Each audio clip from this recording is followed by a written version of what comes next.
بالنسبة لاسترلاب المراكشي محمد بن فتوح الخميري الذي يعتبر أكثر علماء الفلك المسلمين إنتاجا من حيث صناعة الاسترلابات بناء على عدد المتاحف التي تعرضها في جميع أنحاء العالم، ومن بينها باريس، روما، فاس، القاهرة، اسطنبول، واشنطن، شيكاغو وأكسفورد. الاسترلاب أنجز بإشبيلية في عهد الموحدين لقياس الكواكب وضبط مواقيت الصلاة، كما استعمل في تحديد اتجاه القبلة ومعرفة مواعيد المناسبات مثل الأعياد وأشهر الحج ومواعيد الزكاة وبداية ونهاية الشهور العربية خاصة شهر رمضان. وكان له دور أساسي إلى غاية القرن 18 في الملاحة البحرية وتحديد الاتجاهات، وكان الوسيلة الوحيدة لمعرفة ارتفاع الأجرام والنجوم والشمس.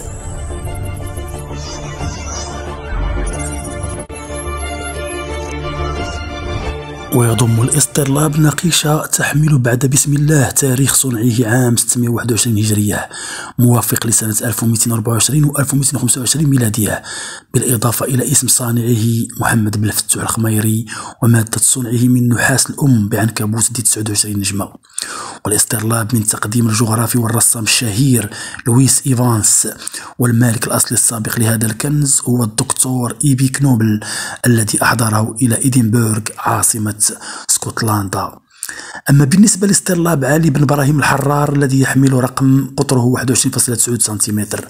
والذي تم شراؤه من أرنوستفيل بقرض من لورد فواند بحسب ما أورده باحثون مهتمون،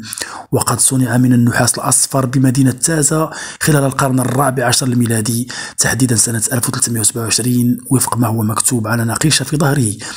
تشير لاسم صانعه علي بن إبراهيم الحرار التازي خلال القرن الثامن الهجري سنة 728 هجرية. ولعل هذا النابغة المغربي الذي كان مؤذنا بجامع تانز الأعظم السلطاني كان بتكوين علمي وديني وفقه رصين، فضلا عن معرفة بعلوم عقلية من قبيل التوقيت لضبط مواقيت الصلاة انسجاما مع طبيعة مهمته، بل لا شك أنه كان بإلمام بعلم الحساب والجبر والفلك. ولعل ما يظهر جليا ويشهد على تضلعه فيها استرلابه العجيب هذا إن لم يكن بمعرفة بعلم الكيمياء وخواص المعادن ليصنع بنفسه هذه الآلة الفلكية المتفردة، والتي تعد نموذجا متطورا لاسترلاب الصفيحة الشاملة التي تعرف أيضا باللوح الزرقالي، التي ظهرت على يد ابن الزرقالي لتفادي تعدد صفائح الاسترلاب بإسقاط الكرة السماوية كاملة على دائرة السمت عوض صنع صفيحة لكل خط عرض، وهو ما كان يثقل الاسترلاب ويزيد من حجمه